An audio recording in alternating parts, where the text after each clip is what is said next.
Have you ever wondered why your hands just won't get faster no matter how much you practice? Most drummers are gripping their sticks totally wrong. I was too, and it was killing my speed and technique. So I'm going to show you the number one mistake drummers make in their grip and give you the best exercise to fix it to finally unlock fast, precise playing for good. So there are three main areas that we're going to look at to correct your grip in just a couple of minutes. And if you want every single digit, every single area of your grip completely fixed and in place so you don't have to think about it again, I'll put a link below to my free technique guide so you can finally master the basics for good. So the first thing we're going to fix here is what I call the gap. Now the gap, very simply, is what you need to have at all times when you are, well, holding your sticks. It's this space in between your thumb and index finger right here. I want you to grab your sticks right now. I want you to hold your sticks. I want you to hold them tight. Close that gap. Wrap your index finger around. Now, what do you feel? You feel all this tension here in your forearm. I want you to open that gap up, loosen up. The gap should be there. You should be able to just poke your finger right in there, right? You can feel that tension completely release when you open the gap. I would do that a couple of times. Close the gap, feel that tension, open the gap, close the gap, open the gap. It really helps to simply do that by itself and get to know what that feels like. So part number two is very simple. It's got a hard to pronounce name. This is the hypothenar eminence. You need to know where the stick goes at the back of your palm here. So this group of muscles here called the hypothenar eminence, and you need the stick to go basically exactly in the middle of your hypothenar eminence, which is this whole fleshy bit of your palm. So not at this crease over here, not at this bone, but in the middle. I see a lot of people that hold the stick here and the stick gets in their way, or they hold it out here and they don't have control. It's kind of floppy. So it needs to be right in the middle. So we have the gap, we have the hypothenar eminence. Simple as that. By the way, once you get this stuff, we're going to go through an exercise that's going to help you lock this in for good in just a minute. Part three, and this might be, out of all of these grip mistakes, this might be the biggest one. It's about fixing your back fingers so they're doing the correct thing and not holding you back. So the big mistake that I see is that people are playing like this. The back fingers are off and the stick wobbles back here. If your back fingers aren't on the stick, what happens for pretty much everybody when those back fingers are off? The stick has a lot of play. It jiggles around and automatically, without even thinking about it, you tighten up here. You start having tension. You get carpal tunnel syndrome. In 10 years, you need surgery. It's a mess. So you need to make sure those back fingers stay on the stick. So the default position is going to be index finger and thumb. We skipped this, but you want the distal interphalangeal joint, the DIP joint, this last crease of your index finger to be on the stick across from your thumb in the middle of the hypothenar eminence, right in the middle of that palm, not out here, not here. Triple check this stuff. And then the back fingers need to stay on the stick. Don't let them off like so. Keep them on the stick. You can slide your fingers up and down a little bit. I prefer a little bit more up here where my thumb is actually in the middle of my middle finger and index, but you don't have to do that. You can keep it here. You can slide it up a little. You should play with that and see what works for your hands. But those are the key things. If you're going to open up the stick, like for instance, when I'm playing this open close technique, whenever I'm doing that or I'm playing doubles with the same technique, the stick stays with my back fingers. See that?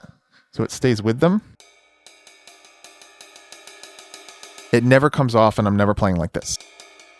As soon as the stick is like jiggling in your hand, the movements are wobbly, which means the timing is sloppy and inconsistent. So you need to like really work on that. If you can't have speed, if your technique is in order, and you can't have speed if your timing is sloppy. Those are the three things. And don't forget to grab that free technique guide. It's going to go over this even more depth, but let's give you that exercise. Just doing this 10 minutes a day is going to dramatically increase your speed and help lock in this grip and fix your technique. So very simply, we're going to play eighth notes for one measure, and it's just going to be your right hand. 1 and 2 and 3 and 4 and just like that. Second measure, you're going to play 16th notes. We're going to play single strokes, but leading with the opposite hand. So left, right, left, right. 1 E and a 2 E and a 3, 4.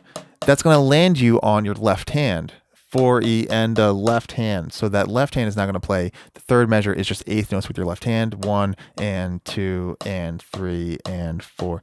And final measure, right lead singles, 16th notes, right, left, 4 times. That's a full measure. 1 E and a 2 E and a. You loop that around to the first measure. 1, 2, 3, 4. 1, 2, 3, 4. 1, 2, 3, 4. 1, 2, 3, 4.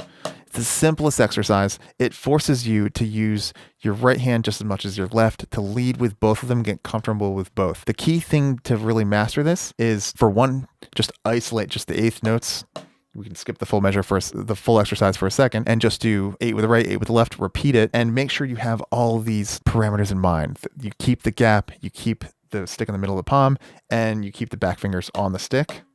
So you should check after every note before you do the full exercise like this.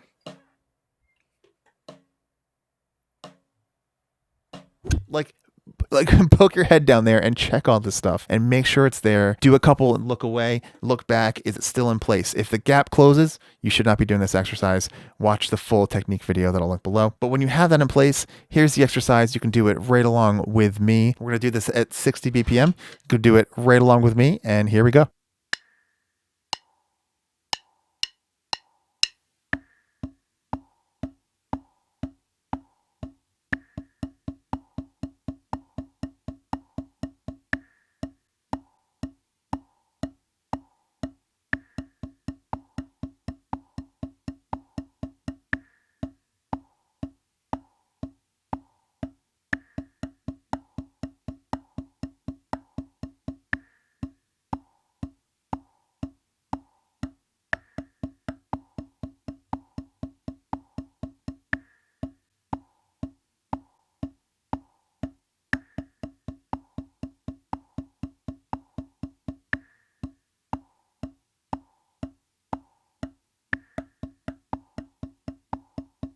Now, this is going to help start to form actual proper technique for you, but it's not going to be enough on its own. So make sure, 1, you grab the free technique guide below, and 2, you watch this video so that you can lock in your technique with this exact style of exercise, but in a way that's going to build you more speed than you ever imagined possible.